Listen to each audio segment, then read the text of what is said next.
Yeah. So we did the pledge and we called this meeting to order. We already did a closed session. We're coming back into open session. We appreciate all you guys showing up tonight. So we'll get right into it. So if we want to have the student representative come up and start us off. Speak up a little bit, the band's off. Oh yeah, we should put on that. Yep. Test us. All right. Go for it. You're good. Good afternoon. All right. Hello. To start off, our girls and boys basketball team recently kicked off their seasons. The girls are off to a great start with a record 2-1. And for our boys, the record so far, it's 0-2. A little rough start, but we can always pick it up. Let me get better today. And all right, so for the scores for each of the girls' games include 50-42 against Faith Christian, 48-21 against Kenosha Christian Life, and 56-30 against Parkview. For the boys, 59-80 against Bigfoot, and 64-77 against Parkview. Next, we got our middle school honors band. Our band director, Mr. Wyrick, chose a few students that were ready for honors band. They received 4 pieces of music and had 3 weeks to practice before their concert. On the day of, they left school at 8 o'clock in an hour and 45-minute drive in the school van. Once arrived, they put their instruments together and started practicing by calling each person by their instrument with a break in between.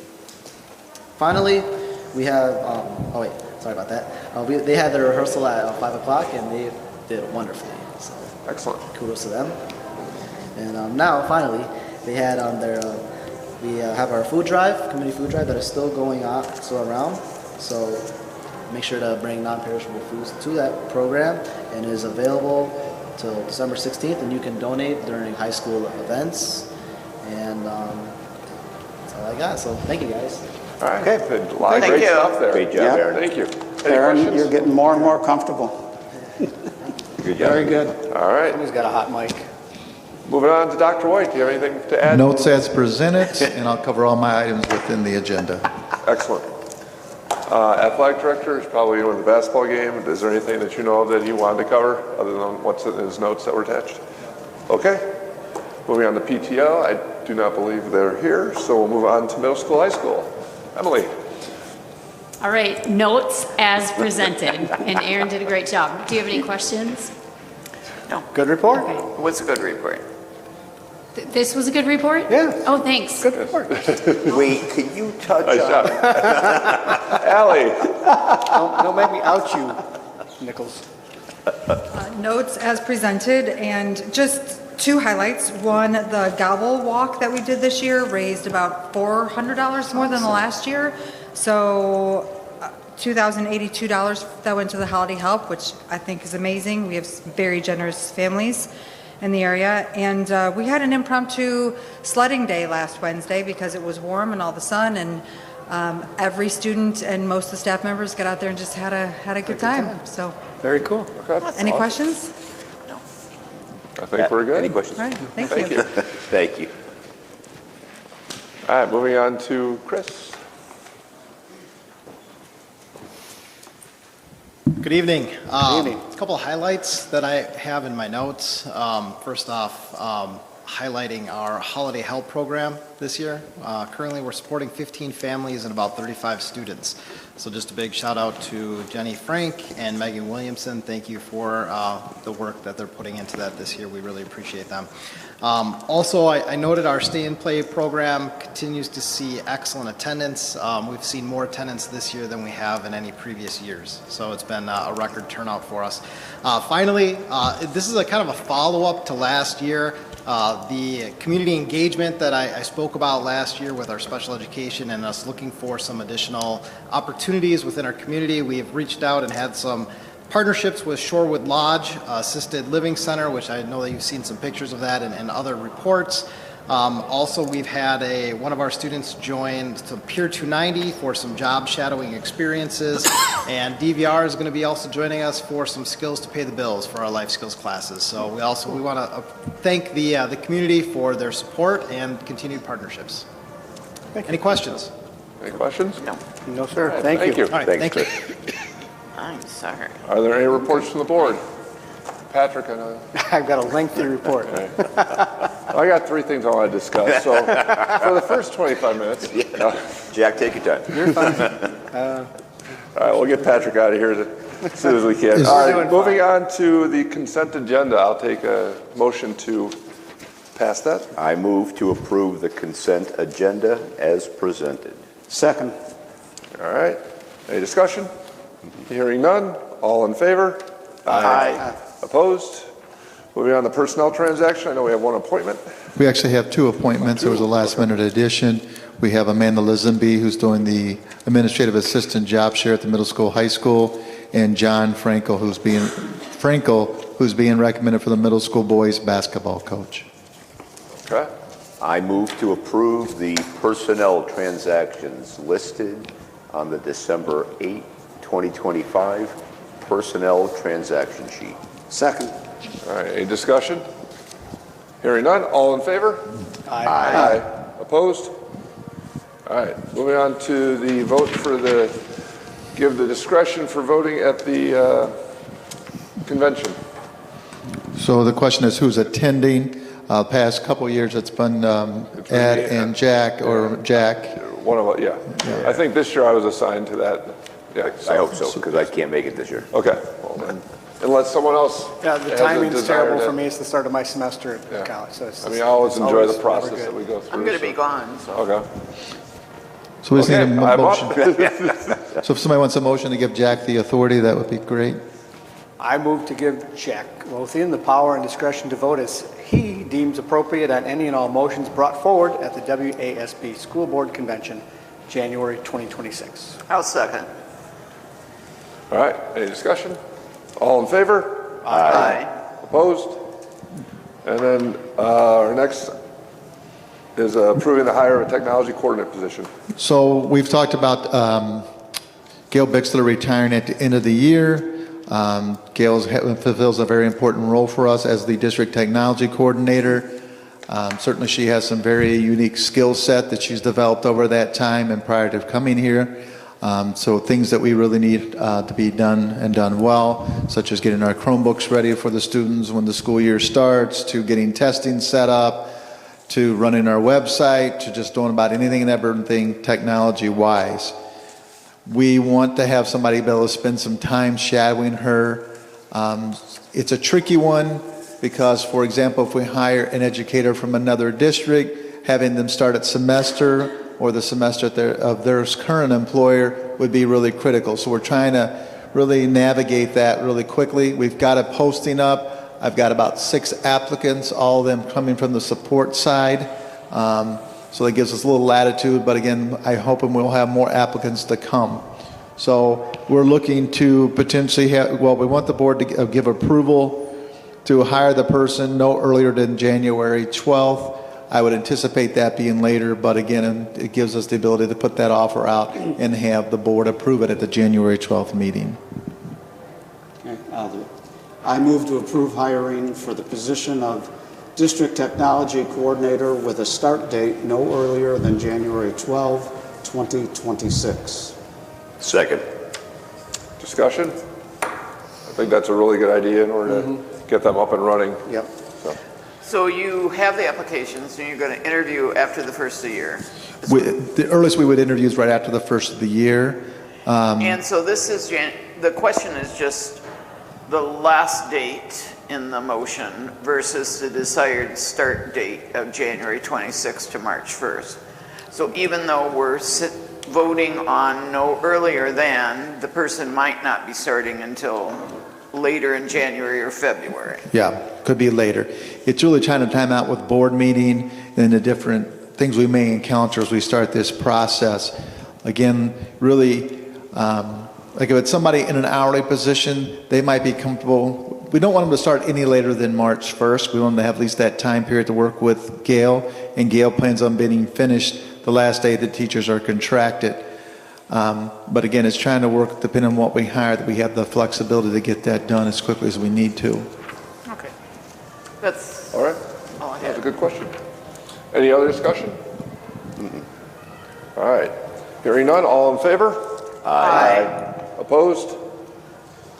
All right, moving on to discussion items. We have the two calendars for 26-27 and 27-28. We'll start with the 26-27. One, there was a miscalculation in the number of days from the preliminary one that was approved last January.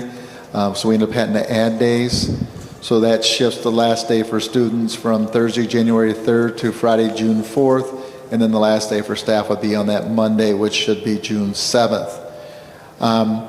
The administration is recommending add the 2 additional in-service days.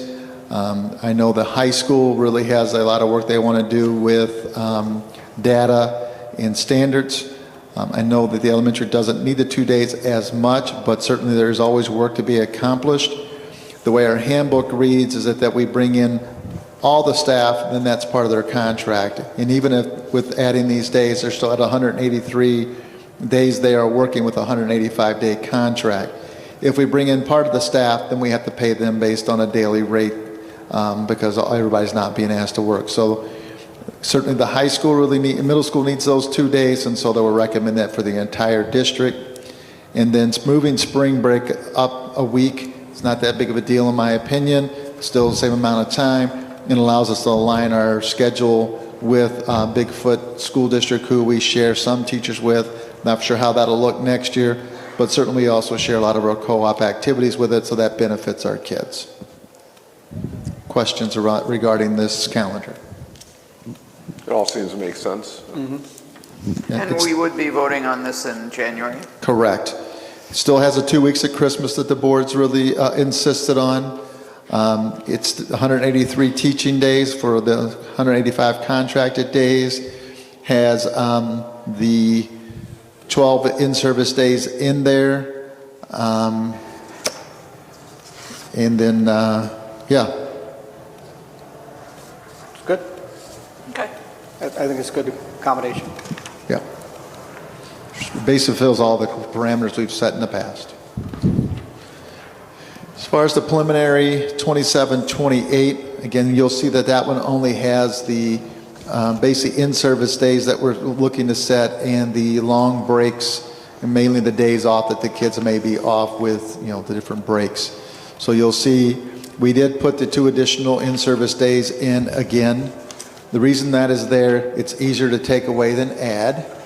And the state is talking about doing a similar act with math that they did with reading. So when reading was Act 20, there's talk that they'll force a redoing of math, so that may require us to do in-service there. So again, it's easier to add it than take it away than add.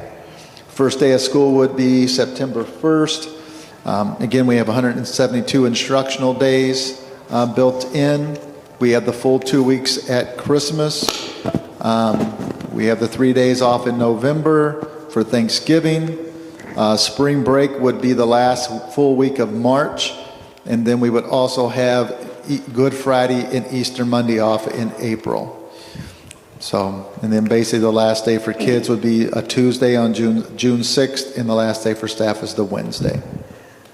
So for both this calendar and the one we just talked about, Correct. 26, 27, the spring break coordinates with Bigfoot? The answer to that is no, because Bigfoot does not set their spring break until October Of the year it's in?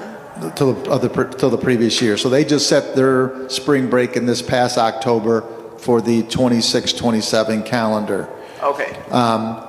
I'm trying to work with Mr. Parker to try to to align their spring break with ours as they get their conversations going.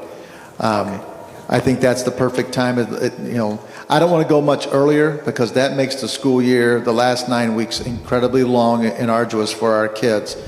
So typically I want to keep it the 3rd or 4th week of March or the 1st week of April. Much later it gets too far out. If much earlier it gets too long. Okay. Good compromise. That's my only question. I had one question about the Christmas break on the 27-28. I really appreciate the 2 weeks. Is there a reason that we couldn't start it on the 22nd and go through the 4th, so you have 2 days at the beginning of that week, and then you have that you're in school, and then you don't start till that Wednesday, so you have 3 days to start a 3-day week to start January and then you get into 5-day weeks. It just seems that the 20th through the 24th is a lot of days before Christmas that parents have their kids at home and they might still be at work. I don't know. It's just a thought. Split it up so it starts midweek and then you get back in school midweek. Yeah. I don't know. Just a thought. For an old curmudgeonly superintendent, it don't make a difference to me. Yeah, I'm just thinking about kids being at home and their parents still working. I'm not sure how that works out, and I don't know if it even makes a difference. I'm just throwing it out there. We'll put that out there as a conversation to get feedback on from our staff, what they have any perspective on that.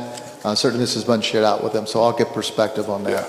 Yeah. I'm not advocating one way or the other. I'm just putting it out there to something to take a look at. So we'll ask about that. Okay.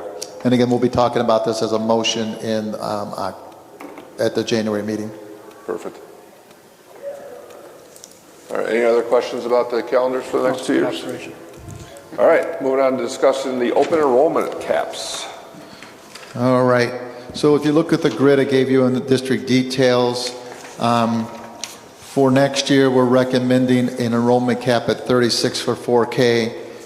Depending on what kind of applications we get, we could increase that number, but we'd like to keep that at 2 sections unless there's enough kids to warrant going to that 3rd section. Currently in 4K, we have 39 kids. We're recommending either 40 or 54. 40 means we'd run it with 2 sections with 20 kids each. We know that that will not please our 4K teachers, but economically that is a fiscally responsible move. I know the board over our previous years in discussion like to let numbers grow as much as they can. So typically we will have set that at 54 to try to let that grade level grow. So your conversation amongst yourselves will what to be whether you want to go to 2 sections or try to let it grow and stay at that 3 sections. Currently at 5K we have 33. I'm really recommending the 36, which is the 18-to-1. But this year we set first grade at 40, so we could go 40 and be similar to what we had this year. But again, we've always been at 36, so that's why the 36-40 there. At first grade we have 35 kids. Again, this year we had raised that a little bit, so we could go back to our traditional 36, or we could go to the 40. With the current 2nd grade, we have 54. Again, if we set it at the normal ratio of 18-to-1, that puts us at the 54 and leaves it at that. But we did increase 3rd grade to 20-to-1, so that would put us at the 60. 3rd grade is at 37. At 3rd grade, we go usually go 19-to-1, so that's the 38 or the 40. And then certainly the other numbers pretty much stay stagnant to what we've always had. Now we can go with the lower numbers and then see what the applications do and then increase. But again, we want to try to remain as consistent to the norms we've set, which is those lower numbers typically. But again, we're also trying to fight our budgets and keep it growing and be fiscally responsible. So the board may want to go with those higher numbers since we've already set those. But those are things you'll have to talk about and consider. So this year you've had the 40 cap and 20 students in 1st grade, K and 1? The 40 was at 1st grade and 3rd grade. And has that caused, because that's a bigger number than historically. Correct, and then we did accept more kids. Is there feedback on that? Dr. Bond, do you have any feedback from your staff on that? Yes.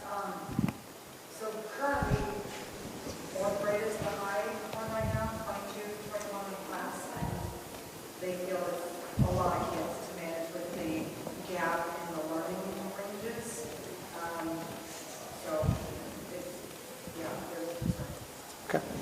Again, I will say, again, the guy here, that concern's always going to be there because that's what they're used to.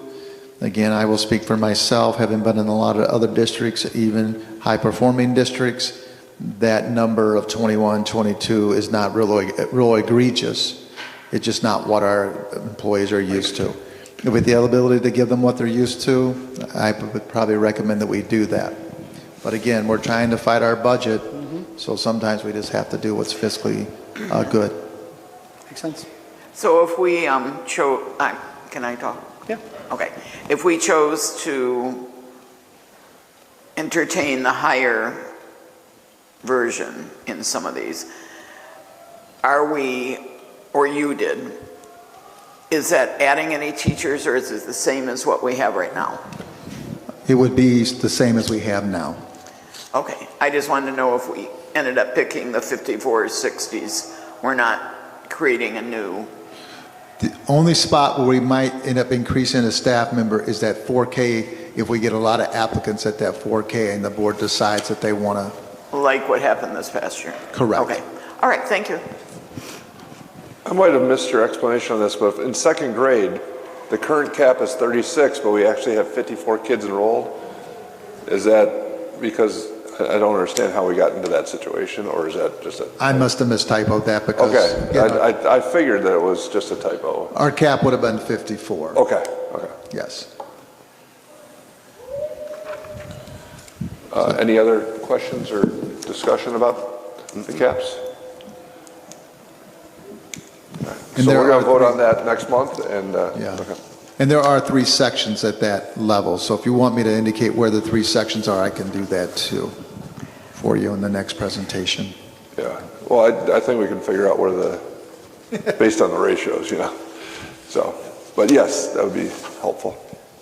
All right, if there's nothing else on that, then we can move to the final discussion topic, which is the superintendent listening sessions on January 28th. So the plan at the listening session on January 28th is, 1, do a presentation on the trip to China that Mr. Lothian, Mr. Colosimo, and myself took. We'll have basically a PowerPoint presentation that'll show some of the things we experienced.